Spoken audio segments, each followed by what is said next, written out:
Hi, I'm Susan Leonard-Kasmer. I am a jewelry artist and a silversmith. I studied at the Art Institute of Chicago many years ago. I now am considered a master in cold joints. Most of my work is in connecting mixed media and metals together.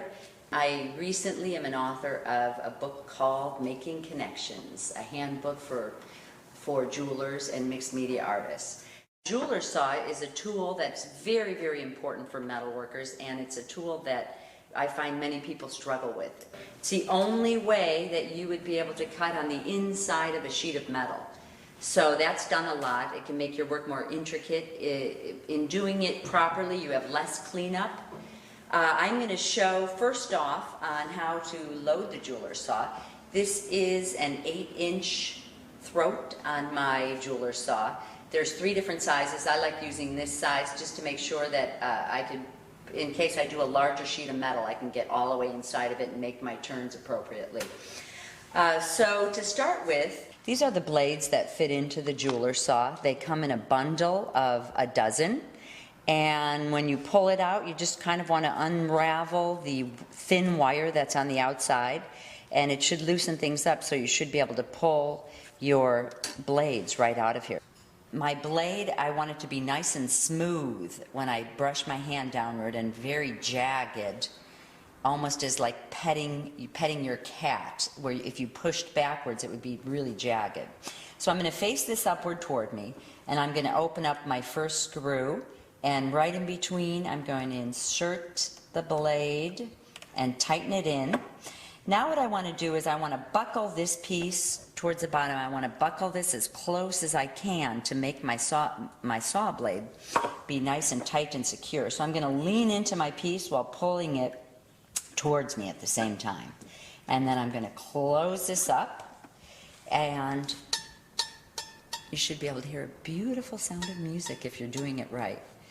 The blades come in oiled, so my blade actually is ready to go right now. After I've been sawing for a while, you're going to see I use a little beeswax on it, or Burr Life, or some type of oil to keep it lubricated. This is actually an architectural measuring device, but I can lay it right onto my metal, and with using an awl, I can scratch the image that I want to cut out. I can scratch this right into my metal by just going around a couple times.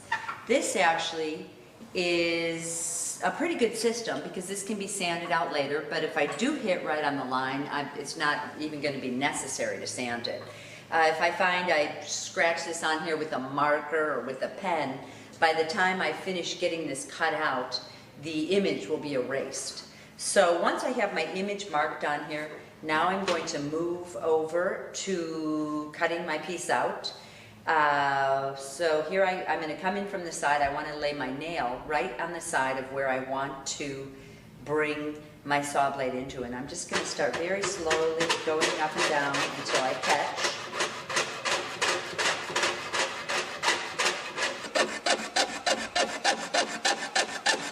Okay, good.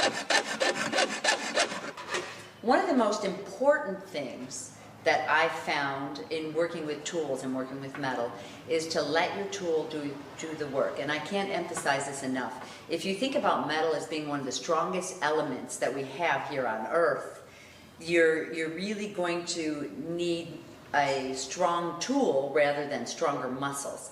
There's 4 reasons that the saw blade would break. There's many people who will go through saw blades, and that would be is if you're trying to push too fast into your metal. You're actually trying to get farther ahead, like when you're cutting with scissors and paper, and that actually would end up snapping your saw blade. Another reason why your saw blade would break, as I mentioned, is if this isn't tight enough. If it is tight enough, you're not going to break a blade. When I come into my studio and get ready to saw, another very important element is to be relaxed and let my tools do the work. This hand will be very relaxed and very loose. Actually, my left hand will be working much harder by holding my piece down than my right hand. My right hand is just simply going up and down.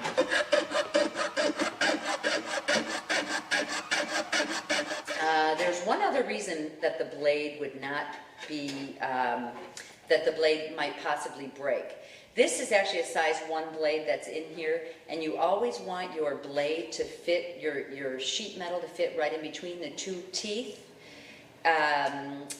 This is a size 1, it matches up with a 20 gauge or an 18 gauge sheet metal.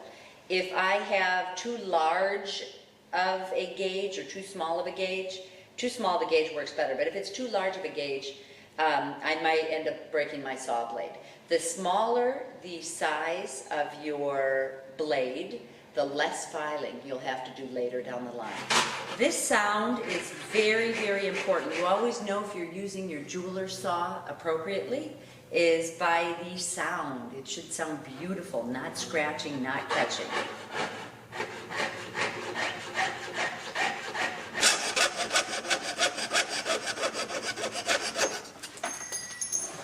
You always want to release your blade when you're not using it so you can reuse it again and it won't break on you. So I'm going to show cutting out. The first thing that I need to do is to drill my hole since I'm not coming in from the outside. So I'm just going to take my center punch and a hammer and just very gently hit to make a mark. And anytime I'm hammering, I'm using the anvil. Anytime I'm drilling, I'm using a block of wood. So I'm going to put this down on my block of wood, and I'm going to lay my drill bit on here. And again, just let my tool do the work for me to drill a hole straight through my metal. Okay, once I have my hole, now I have the end of my saw blade open, so I'm just going to thread it right through the hole, and I'll be able to begin cutting out from this point. So again, I'm going to buckle my saw blade, make sure it's tight, and I'm on the inside of my piece. This blade I've used for a while, so there is a little lubricant, and now I'm just going to cut out the inside.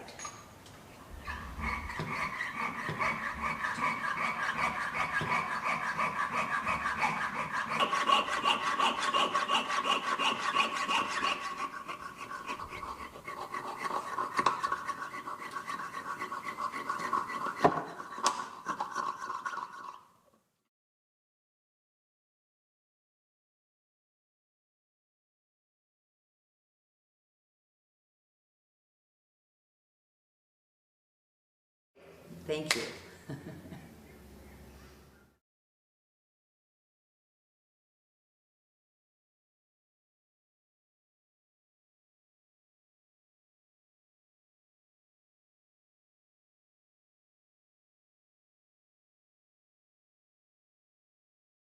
Thanks for watching this clip today.